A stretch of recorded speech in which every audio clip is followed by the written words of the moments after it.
সুধী দর্শক, সবাইকে আন্তরিক শুভেচ্ছা জানিয়ে শুরু করছি এটিএন বাংলার সরাসরি সম্প্রচারিত স্বাস্থ্য বিষয়ক অনুষ্ঠান সুস্থ থাকুন। আপনাদের সাথে রয়েছি আমি ডাক্তার তানিয়া রহমান মিতুল। দর্শক, আজ আমরা কথা বলবো বর্তমানে বাংলাদেশে ডেঙ্গু পরিস্থিতি এবং আমাদের করণীয়। আমাদের সাথে আজ এদেশের একজন স্বনামধন্য অধ্যাপক উপস্থিত রয়েছেন। আমাদের সাথেই রয়েছেন অধ্যাপক ডক্টর মোহাম্মদ বেলালুল ইসলাম, মেডিসিন, লিভার ও পরিপাকতন্ত্র বিশেষজ্ঞ, মেডিসিন বিভাগ, ঢাকা মেডিকেল কলেজ এবং হাসপাতাল। দর্শক, আমাদের এই আলোচনায় আপনারা অংশগ্রহণ করতে পারেন আমাদের স্ক্রিনে দেখানো নাম্বারে ফোন করার মাধ্যমে। অবশ্যই অনুরোধ করব, ফোন করার সময় টিভির ভলিউমটি একটু কমিয়ে নেবেন। স্যার, প্রথমে অনুষ্ঠানের পক্ষ থেকে আন্তরিক শুভেচ্ছা। কেমন আছেন? আপনাকে ধন্যবাদ। অনুষ্ঠানের দর্শক সবাইকে ধন্যবাদ। আলহামদুলিল্লাহ ভালো আছি। স্যার, ডেঙ্গু নিয়ে আসলে সবাই খুব ভয় পাচ্ছি আমরা। আমি নিজেও ভয় পাচ্ছি যে প্রতিদিনই নিউজ ফিডে কি থাকবে, ডেঙ্গুর রোগী কেমন থাকবে, কতটা উদ্বেগজনক পরিস্থিতিতে রয়েছে বর্তমানে আমরা। না, আসলে উদ্বেগজনক পরিস্থিতি তো আমরা ডেঙ্গুর মধ্যে ছিলাম এবং আছি। তো এইবার এই পর্যন্ত যে পরিমাণ ডেঙ্গু প্রায় অ্যারাউন্ড 6000 এবং 9 ডেথ। বরিশালে হায়েস্ট ডেঙ্গু আক্রান্ত পেশেন্ট। তো এর মধ্যে দেখুন, যেমন আমাদের 2023 সালে সবচেয়ে বেশি ডেঙ্গু আক্রান্ত হয় এবং সবচেয়ে বেশি ডেথ হয়। গত বছরও এরকম অ্যারাউন্ড 1 লাখ ডেঙ্গু আক্রান্ত পেশেন্ট, এর মধ্যে প্রায় 450 পেশেন্ট ডেথ হয়। এই ডেথগুলো অ্যানালাইসিস করে মনে করেন বোঝা যাচ্ছে যে এই ডেথগুলো প্রিভেন্টেবল হতো যদি আমরা প্রপার টাইমে পেশেন্টকে অ্যাপ্রোচ করতে পারতাম বা পেতাম এই কারণে। তো এরকম একটা ডেঙ্গু সাধারণত দেখা যায় যে একটা মশার কারণে মানুষগুলা কামড়ে মানুষের একটা অসুখ হলো, মারা গেল, সহজে মানুষগুলা মানতে চায় না এই সমস্যা। এই কারণে দেখা যায় যে এর থেকে অনেক বেশি ডেথ আরও অন্য কারণেও হয়, কিন্তু একটা ইনফেকশাস ডিজিজে যেটা প্রিভেন্টেবল মনে হয় ওই ডিজিজগুলোর ডেথগুলা সহজে মানুষ অ্যাকসেপ্ট করতে চায় না আর কি। কিন্তু আসলে বহুবিধ কারণ, যে কারণগুলোতে আসলে ডেঙ্গু ডেথ হয়। তো ডেঙ্গু হচ্ছে আসলে আপনারা যদি জানেন, একটা হচ্ছে ট্রপিক্যাল ডিজিজ। ট্রপিক্যাল ডিজিজটা হচ্ছে বিষুবরেখার দুই পাশে যে কান্ট্রিগুলো আছে যেখানে দেখা যায় যে বৃষ্টি এবং গরম দুইটাই থাকে, ওই জায়গাগুলোতেই এই মশাটা উপদ্রব হয়। এবং দুর্ভাগ্যজনক হলো যে এই বিষুবরেখার দুই পাশের যারা এই কান্ট্রিগুলো আছে, এই কান্ট্রিগুলো মানুষগুলো দরিদ্র, এবং দরিদ্র লোকগুলারই এই রোগগুলো হচ্ছে। এবং অ্যাডিস মশা সার্ভাইভ করার জন্য, ওদের বংশ বিস্তার করার জন্য এই ক্লাইমেটটা ওদের কাছে পছন্দনীয়। দ্যাটস হোয়াই এই কান্ট্রি, এই রিজনগুলোতে এইভাবে হয়। যে এটা উন্নত দেশের অসুখ না, সেহেতু এটা আসলে এরকম যারা ডেভেলপ কান্ট্রিগুলোর নজরে আসে না। তো এই কারণে ওয়ার্ল্ড হেলথ অর্গানাইজেশন আমাদের এই ডেঙ্গুকে নেগলেক্ট ট্রপিক্যাল ডিজিজ বলছে। ওদের একটা ড্রাগ ডেভেলপমেন্ট করার জন্য তো huge investment, huge man power দরকার হয়, আর রিপোর্ট তৈরি আর দেওয়া হয় নাই। এবং ডেঙ্গুর যুগ যুগ থেকে প্রায় একই চিকিৎসা চলে, জনস্বাস্থ্য একটা সমস্যা আসলে পরিণত হয়েছে। স্যার, এবার জানতে চাইবো যে এডিস মশা যে আসলে ডেঙ্গু রোগটা ছড়ায়, তো এটা সম্পর্কে আমাদের জানা কতটুকু প্রয়োজন, একটু সংক্ষেপে যদি বলে দিতেন। অত্যন্ত জরুরি এই জানাটাই হচ্ছে আমাদের ডেঙ্গু নির্মূল করার মূল জিনিসটা। এডিস মশা আপনি যদি মনে করেন টার্গেট করলেন যে ঢাকা শহরের সমস্ত মশা মেরে ফেলবেন 1000 কোটি টাকা খরচ করে, 6 মাস পর আবার এডিস মশা আসবে। এডিস মশা কিন্তু আমরা বলি যে ভদ্র মশা, এটা কিন্তু ময়লাজনিত পানিতে ওরা জন্মগ্রহণ করে না। ওরা যেমন মনে করেন সারফেসে ওরা এগ দিয়ে রাখে, আবার বৃষ্টি আসলে ওই নতুন পানিটাতেই এই এডিস মশাটা তৈরি হয়ে যায়। যেমন আপনি বাসার মধ্যে ময়লা পানিতে না, আপনি বাসার মধ্যে কোনো একটা টবের মধ্যে একটু পানি রাখলেন, ওইটাতেই এডিস মশা এসে ডিম পেড়ে রাখবে, আর একটু পানি দিলেন, এটা মশা তৈরি হবে। এবং এই মশাটা ওদের ফ্লাইং ডিস্টেন্স বলে, যে কতটুকু 1 কিলোমিটার পর্যন্ত ওরা, আপনার বাসায় হয়তো আপনি একটা টবের মধ্যে একটু পানি রাখলেন, ওখানে এডিস মশা তৈরি হলো, 1 কিলোমিটারের মধ্যে সবগুলো লোক ইনফেক্টেড হওয়ার চান্স থাকে। 1 কিলোমিটারের মধ্যে ওদের ফ্লাইং জোন। তো আপনার কোন বাসায় কাজের বুয়াকে কোথায় একটু পানি রেখে দিচ্ছে ফ্রেশ ওয়াটার, ওই ওয়াটারের মধ্যে এই মশাটা আবার এগ তৈরি করে ওখান থেকে আবার ভেরি ডিফিকাল্ট। সুতরাং এই প্রত্যেকটা মানুষের সচেতনতা, প্রত্যেকের বাসায়, যেমন আমাদের যেমন যখন বৃষ্টি শুরু হলো তখন প্রত্যেকটা বাসায় নিজেরা সার্ভিলেন্স করে দেখা যায় আমার বাসায় কত পানি জমানোর মতো কোনো ব্যবস্থা আছে কিনা, আমি কোনো ফুলের টবের মধ্যে পানি রেখে দিয়েছি কিনা। অনেক জায়গায় অনেক বাথরুমের মধ্যে ফুলের টবের মধ্যে গাছ রেখে দেয়, এর মধ্যে পানি দিচ্ছে। ওটার মধ্যে দেখা যায় নতুন ফ্রেশ ওয়াটার, এর মধ্যে অ্যানাফিলিস মশা এসে ডিম পেড়ে দিল। কিছুদিন পরে এটা ডিম থেকে মশা হলে এই মশাটা 1 কিলোমিটারের মধ্যে যে কোনো লোক এফেক্টেড হতে পারে।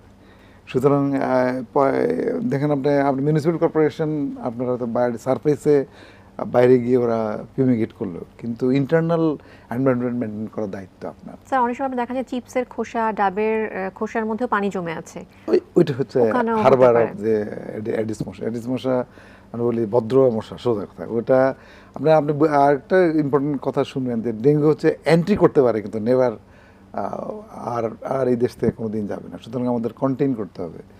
এবং ডেঙ্গু কিন্তু যে ভাইরাসটা, এই ভাইরাস কিন্তু পৃথিবীতে আবিষ্কৃত সেকেন্ড ভাইরাস। এটা পাবলিক হেলথ কনসার্ন হয়েছে, আগে মনে করতে এটা কিছুই না, এটা কোনো সমস্যা করবে না। আর পাবলিক হেলথ কনসার্ন হয়েছিল যখন দেখা গেল যে এই ডেঙ্গুর আস্তে আস্তে মর্টালিটি বাড়তেছে, ডেথ বাড়তেছে, ডিসেবিলিটি বাড়তেছে, তখন পাবলিক হেলথ কনসার্ন হলো। তারপরও তৃতীয় বিশ্বের দেশ, লোয়ার মিডল ক্লাস কান্ট্রিগুলার দেশ, এই কারণে আর দেখা গেলো যে আর চিকিৎসার কোনো বিরাট কোনো কিছু হয় না। আপনি জানবেন ভ্যাকসিনও কিন্তু অ্যাভেলেবল ডেঙ্গু, কিন্তু ভ্যাকসিন দিলে যেই পরিমাণ অ্যান্টিবডি তৈরি হবে, পরবর্তী নতুন স্ট্রেন দিয়ে যদি আবার ভাইরাস আক্রান্ত হয়, ওইটা আরও সিভিয়ার ফর্মে আপনার ডেঙ্গু হয়ে যাবে, আর খারাপ হবে। সুতরাং যে কটুক ইফোর্ট, এই কটুক ইফোর্ট আমাদের কোনো কাজে আসতেছে না। স্যার তাহলে এবার জানতে চাইবো যে লক্ষণ উপসর্গগুলো কেমন থাকে, যে দেখে বুঝতে পারবো যে হয়তো বা ডেঙ্গু হয়েছে? এই খুব ইম্পর্টেন্ট কথা। ডেঙ্গু হচ্ছে ডিজিজ অফ এক্সক্লুশন। আমি অন্যান্য রোগগুলো বাদ দেওয়ার পরে আমি যে রোগটা পাই, এটা হচ্ছে ডেঙ্গু। ডেঙ্গুর ক্লাসিক্যাল কথা, যেই 3টা কথা মনে রাখলে আপনি ডেঙ্গু নির্ণয় করতে পারবেন, সেটা হচ্ছে ডেঙ্গুকে বলা হয় ব্রেক বোন ফিভার। আপনি অনেক জ্বর হয়, দেখেন যে জ্বর হইলো, আপনার একটু মনে করছে সাপোজ আপনার আগের রাতে জ্বর হইলো, আপনি কিন্তু সকালে উঠে অফিসে যেতে পারতেছেন, বা বিকেলে একটু প্যারাসিটামল খেলেন, ভালো হলেন।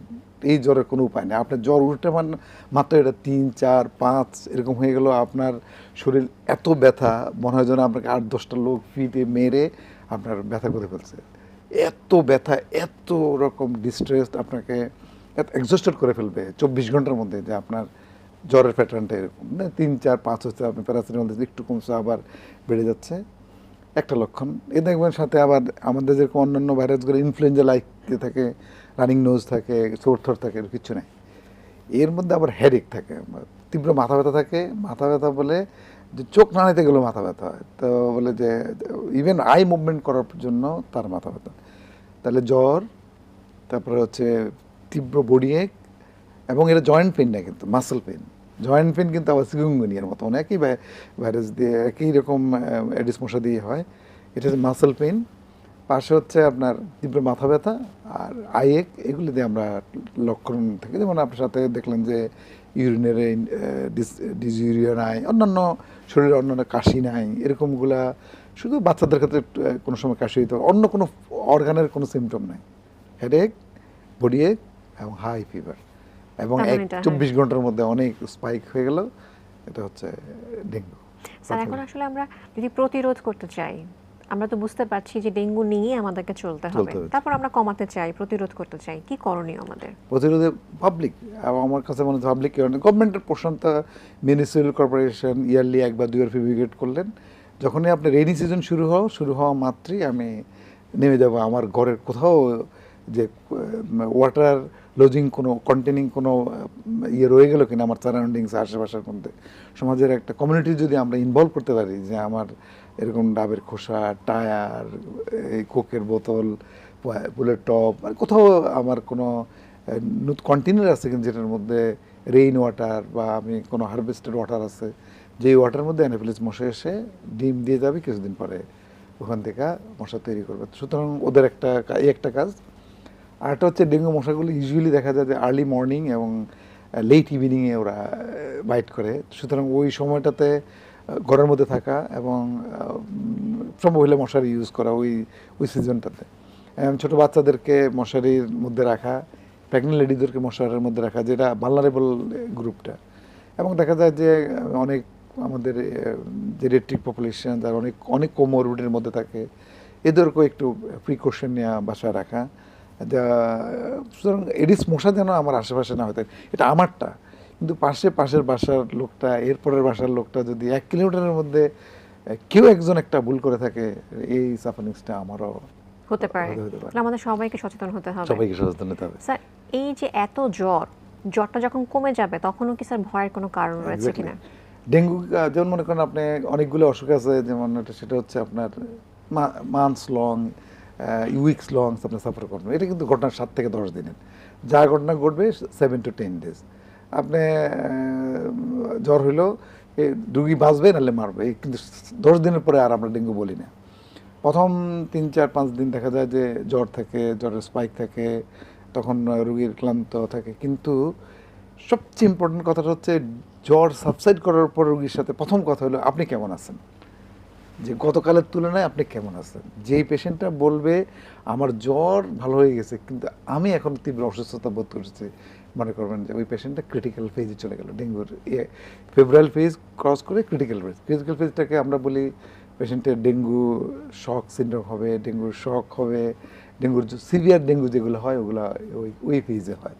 সুতরাং ওই ভালো লাগাটার উপর নির্ভর করে হচ্ছে আমরা ক্রিটিক্যাল ফেজে গেল কি গেল না, যে কত পার্সেন্ট লোক যে আমার যদি ডেঙ্গু জ্বর হয়ে যাওয়ার পরে জ্বরও ভালো আমিও ভালো, দেন আপনি রিকভারি দিয়ে চলে গেছেন, কিন্তু জ্বর ভালো হইলো কিন্তু আপনি অসুস্থ, তার মানে তাহলে আপনি ক্রিটিক্যাল ফেজ। ক্রিটিক্যাল ফেজে চলে তাহলে গেছেন। স্যার কোনো ওয়ার্নিং সাইন কি রয়েছে কিনা, বিপদ সংকেত যে আসলে খারাপ দিকে যাচ্ছে? জি, ওয়ার্নিং সাইনগুলো আসলে আমাদের 2009 থেকে এই পর্যন্ত ধীরে ধীরে চেঞ্জ হয়ে আমরা এখন যে পর্যায়ে আসছি, যেরকম দেখেন আপনার বমিটিং, 1 ঘন্টায় 3 বার বমি করে ফেললেন, বমি হচ্ছে, তীব্র পেটে ব্যথা হচ্ছে, আপনি গাম দিয়ে ব্লিডিং হচ্ছে, এরকম দেখলেন যে স্কিন কোল্ড ক্লামি হয়ে যাচ্ছে, এই সাইনগুলি থাকলে আমরা মনে করি যে ডেঙ্গুর ওয়ার্নিং সাইন, ওদের ইমিনেন্ট যে ওরা হয়তো সিভিয়ার ডেঙ্গুর দিকে যাবে, এগুলো দেখে আমরা বুঝতে পারবো।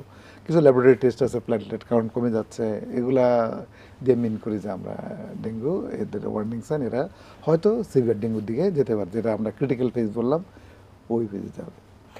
স্যার, এমন কোনো আসলে আমরা যারা সাধারণ মানুষ বাসায় রয়েছে অথবা তার ঘরে কারো জ্বর, তো আসলে কোন ধরনের সিমটমগুলো দেখালে তিনি হাসপাতালে রোগী, কারণ সবাই তো আসলে সব জ্বর তো আসলে হাসপাতালে ম্যানেজ করা সম্ভব না, কিছু বাসায় থাকবে কিছু হাসপাতালে যাবে। Exactly. তো আমাদের জানা প্রয়োজন যে কখন কোন সিমটমটা দেখলে আমরা আসলে হাসপাতালে যাব। জি, খুবই গুরুত্বপূর্ণ প্রশ্ন। সেটা হচ্ছে যে সব ডেঙ্গুকে যদি আমরা হাসপাতালে ভর্তি, তাহলে তার জায়গা থাকবে না।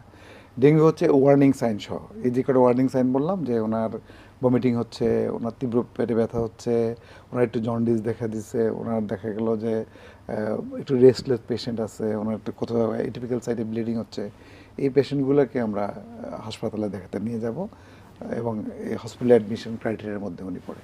এছাড়া ছোট ইয়াং টডলারগুলা, যারা ছোটো বাচ্চা, ওদেরকে এল্ডারলি পেশেন্টগুলা যাদের অন্যান্য কোমরবিড কন্ডিশন আছে, এদেরকে আমরা হসপিটালে দেওয়ার জন্য অ্যাডভাইস করবো। যেমন অনেকগুলা পেশেন্ট আছে যেগুলা ক্যান্সার পেশেন্ট, কেমোথেরাপি পাচ্ছে, ওদের ডেঙ্গু হলে আমরা হাসপাতালে নেব। এবং ডেঙ্গু টেস্ট করার ক্ষেত্রে যেমন আমরা বলি 3 দিনের মধ্যে কোনো টেস্ট করে কোনোটা লাভ নাই, তারপরেও ডেঙ্গুর অ্যান্টিজেনের জন্য NS1 antigen, complete blood count, এই দুটো করলে যদি দেখলাম যে ডেঙ্গু পজিটিভ আছে কিন্তু প্ল্যাটলেট কাউন্ট নর্মাল আছে, বা যেটা হয় ওখানে WBC একটা কথা আছে যে রক্তের শ্বেতকণিকা ওই পরিমাণ যদি দেখেন যে লো নর্মাল বা লো হয়ে যাচ্ছে, ওদের সাসপিশন থাকে যে এই পেশেন্টটা হয়তো খারাপের দিকে যাবে।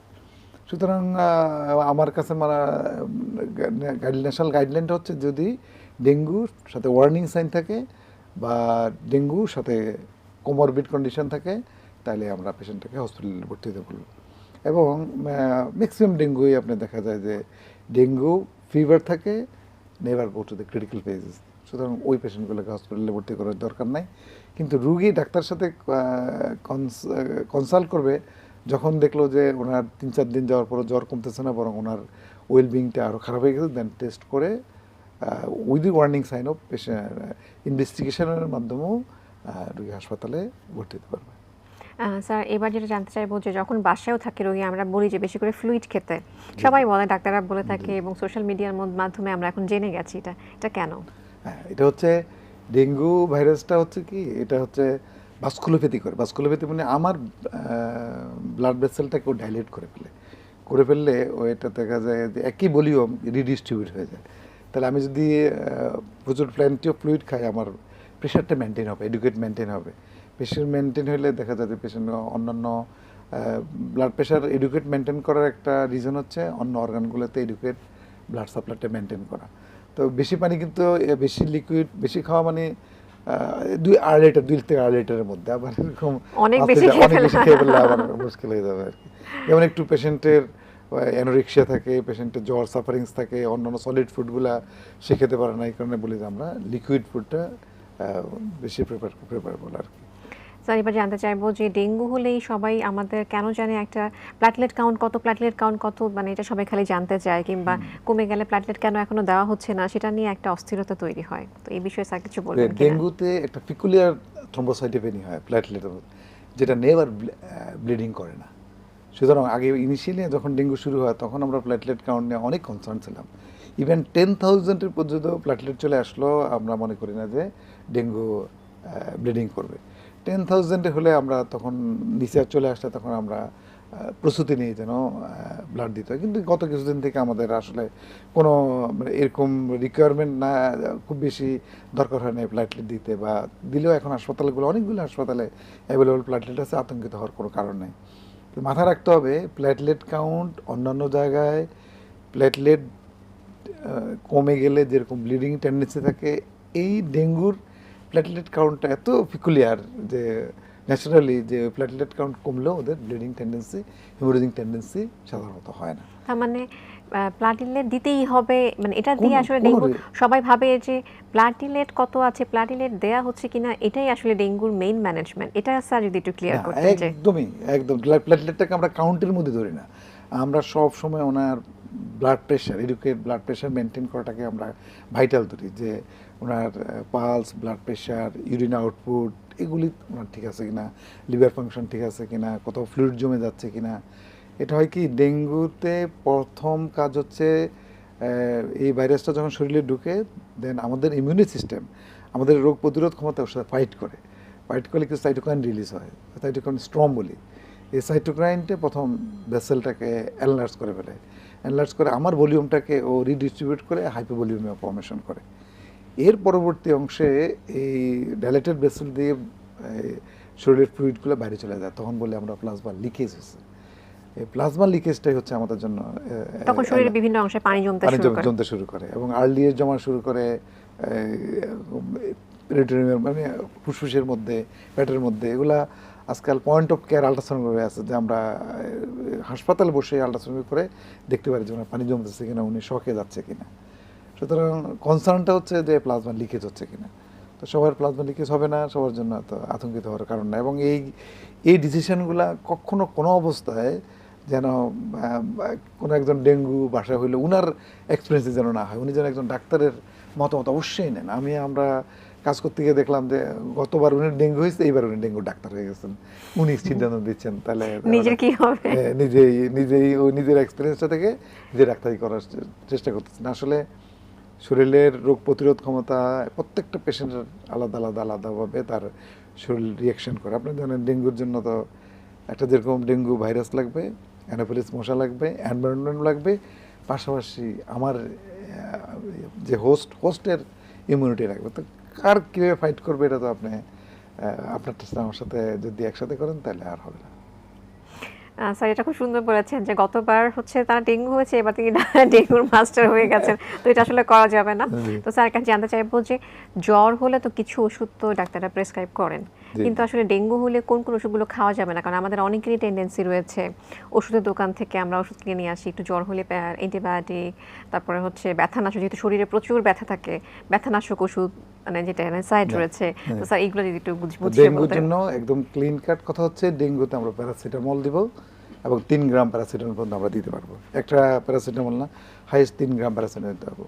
সবচেয়ে উদ্বেগজনক কথা হচ্ছে কেউ যদি আমাদের জ্বরের জন্য সাধারণত অ্যানাসাইডগুলো আমরা ইউজ করি, সাধারণত ডাইক্লোফেনাক, আইবুপ্রোফেন, এই জাতীয় ড্রাগ কোনোভাবেই ইউজ করা যাবে না। এটা 105 জ্বর থাকলেও এটা দেওয়া যাবে না। প্যারাসিটামল দিতে হবে, স্পঞ্জিং করতে হবে, প্যারাসিটামল দিতে হবে, প্যারাসিটামল দিয়ে ভালো করতে হবে। এখন কথা হচ্ছে যে কোনো পেশেন্ট কোনো কারণে ইকোস্প্রিন এইসব জিনিস ব্লাড থিনিং পাচ্ছে, ওগুলো কিন্তু কন্টিনিউ করবে টিল প্ল্যাটলেট কাউন্ট যদি 1 লাখের নিচে না চলে আসে, তখন উনি ওনার এসেনশিয়াল ড্রাগগুলো উনি কন্টিনিউ করবে। আমি নিউ আর কোনো ড্রাগ ইন্ট্রোডিউস করবো না যে আমার নিজের জন্য, আমার নিজস্ব প্রেসক্রিপশানে বা কোনো দোকান থেকে আমি সন্দেহ করে এত ব্যথা এত জ্বর, আমি একটু অ্যারেসাইড বা যেগুলো বলে ব্যথানাশক ওষুধ আমি দিলাম, তাহলে ডিজাস্টার হয়ে যাবে। স্যার অনেকেই এরকম জ্বর আসলে ফার্মেসি থেকে অ্যান্টিবায়োটিক খাওয়া শুরু করেন, তো ডেঙ্গু ফিভারে তো আসলে এটা ভাইরাল ফিভার, এখানে তো আসলে অ্যান্টিবায়োটিকের তেমন কোনো রোল নেই। জি জি। তো স্যার এটা যদি একটু বুঝিয়ে বলতেন আমাদের না, একটা দর্শকদের হচ্ছে যে উদ্দেশ্যে। আপনারা জানেন তো যে আমরা অ্যান্টিবায়োটিকগুলো ইউজুয়ালি সাধারণত ব্যাকটেরিয়াল ইনফেকশনে দেওয়া হয়, ওনার তো ভাইরাল ইনফেকশন, ভাইরাল ফিভার হচ্ছে, দেন কোনো ভাইরাল ফিভারে অ্যান্টিবায়োটিক কাজই নেই, আমি কেন ওনাকে এটা দিব? এখন হয় কি যে মনে করেন উনি আপনার কাছে সন্দেহ হয়ে গেলো যে এটা ডেঙ্গু কিনা, ডেঙ্গুর মতো প্যাটার্ন কিনা। আমি তো ক্লাসিক্যালি বললাম, ক্লাসিক্যাল ডেঙ্গু কিন্তু একদম বুঝতেই পারবেন আপনি। অন্যান্য জ্বরগুলো দেখুন ধীরে ধীরে আসে, ধীরে ধীরে হয়।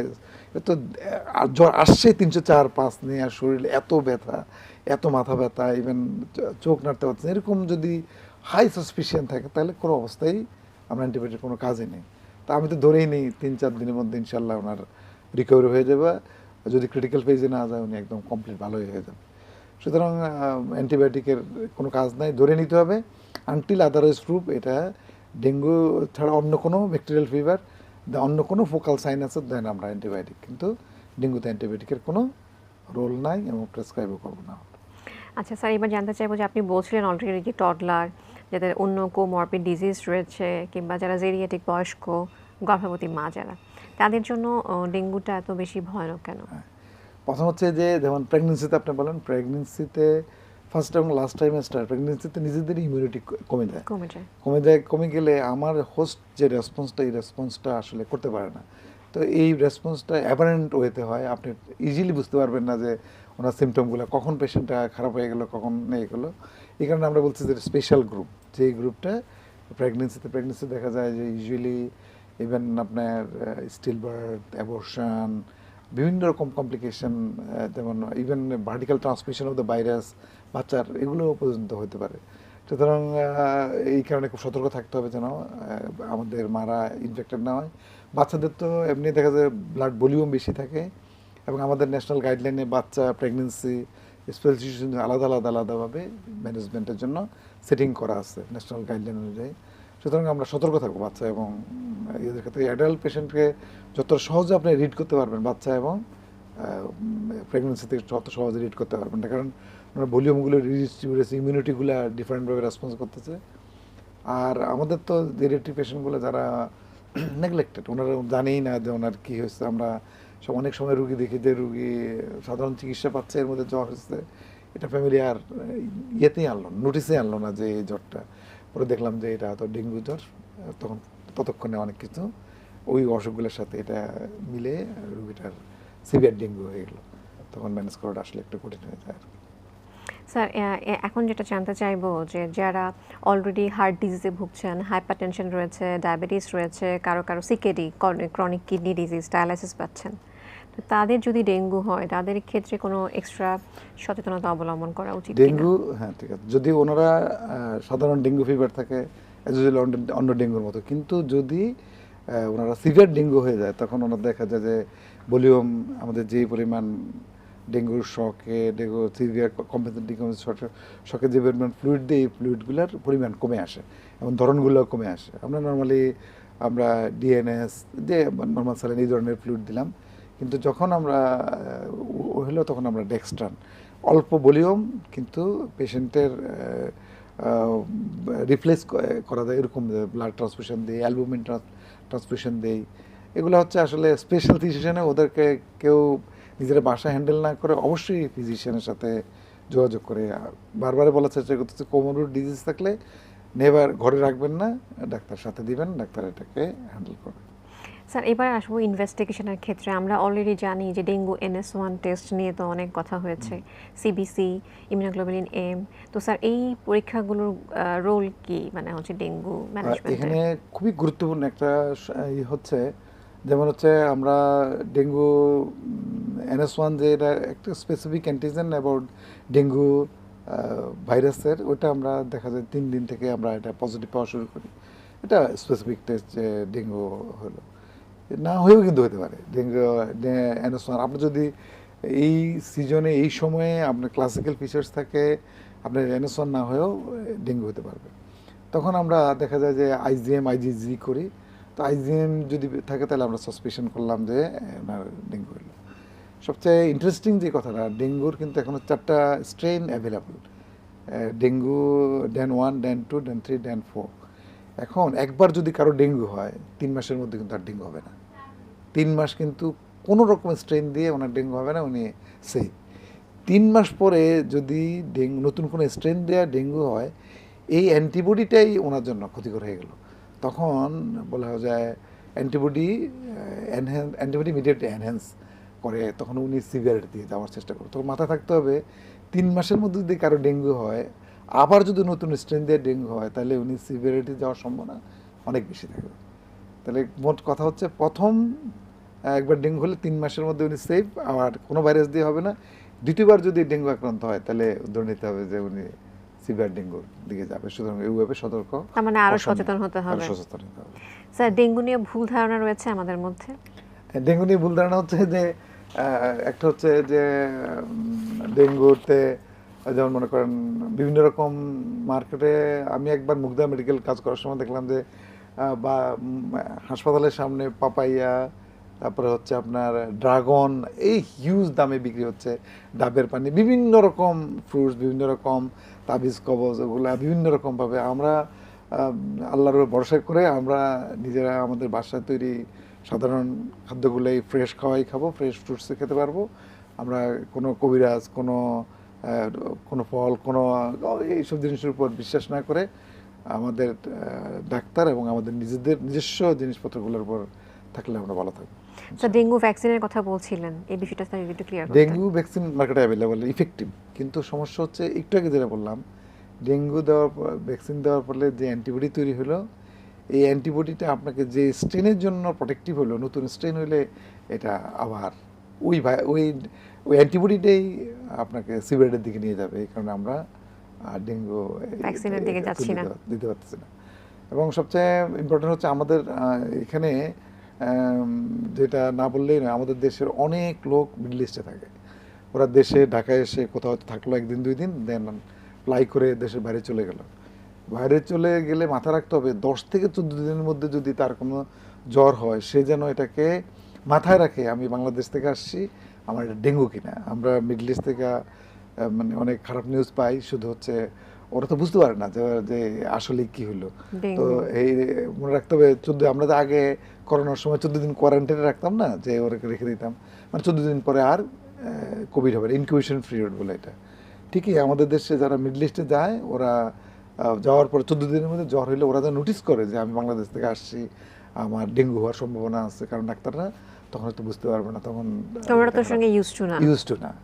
জানাইতে হবে যে এই বিশেষ করে এই সিজনে আমরা যারা এরকম মিডল ইস্টের দিকে যায়, আমরা বলার চেষ্টা করি, আপনার যে জ্বর আসে আপনি কিন্তু ওখানে বলবেন যে বাংলাদেশ থেকে আসছি, বাংলাদেশের ডেঙ্গু হচ্ছে, এখন আমার ডেঙ্গু কিনা আপনারা টেস্ট করে নেন। এবং রুগীগুলা সাধারণ জ্বর নিয়ে দেখা যায় যে আবার 1-2 সপ্তাহের মধ্যে আবার ব্যাক করে চলে আসছে যে আমার অসুখ নির্ণয় হয় না, আমি চলে আসে, এবং অনেক কস্টলি টিকিট, ওর অল্প ইনকাম, ও সব শেষ হয়ে যায়। সুতরাং সব ডেঙ্গুকেই যে হাসপাতালে ভর্তি করতে হবে, প্লেটলেট দিতে হবে, ব্লাড দিতে হবে, তা তো না। যারা ক্রিটিক্যালে যায় ওদের ক্ষেত্রে না এরকম লাগবে। আতঙ্কিত হয়ে সবকিছু করলে তার হবে না। মানে জিনিসটি মাথায় রাখতে হবে যে তিনি যেহেতু বাংলাদেশ থেকে এসেছেন, তো তার আসলে একটা ডেঙ্গু হওয়ার পসিবিলিটি রয়েছে 14 দিনের মধ্যে। বিষয়টি আসলে খুবই গুরুত্বপূর্ণ। স্যার, ওভারঅল আসলে আমাদের কি করণীয়? ওভারঅল করণীয়টা হচ্ছে, আসলে আমরা আসলে ব্লেম দিই, আরেকজনকে ব্লেম দিই যে গভর্নমেন্ট মশা মারতেছে না, এই হচ্ছে না, এটা হচ্ছে না, ওটা হচ্ছে না। আসলে গভর্নমেন্ট বললাম তো, সব মশা আপনি মেরে ফেললেন, 6 মাস পরে আবার অ্যানাফিলিস মশা আসবে। আপনাকে সচেতন হতে হবে। আপনার জ্বর আসলে আপনি এই সিজনে মনে রাখতে হবে, যেন আপনারা টেলিভিশন প্রোগ্রাম করতেছেন, সবাই বিভিন্ন জায়গায় অনুষ্ঠান করতেছে।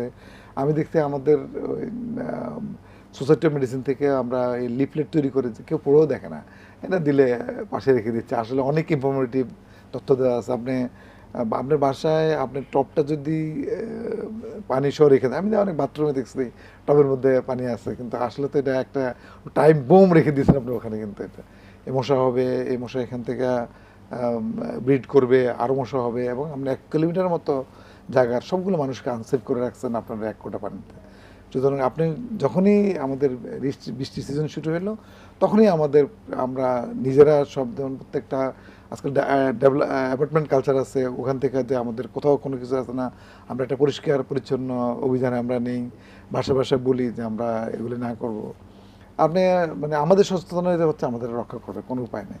আপনার রাস্তায় আপনি দেখবেন যে খেয়ে রাস্তায় আপনি ইয়ে ফেলে দিয়েছেন একটা, ওটার মধ্যে একটু পানি জমলো ওখানে, আসলে আপনি কোন গভর্নমেন্ট আপনাকে এতগুলো মানুষকে করতে পারবে?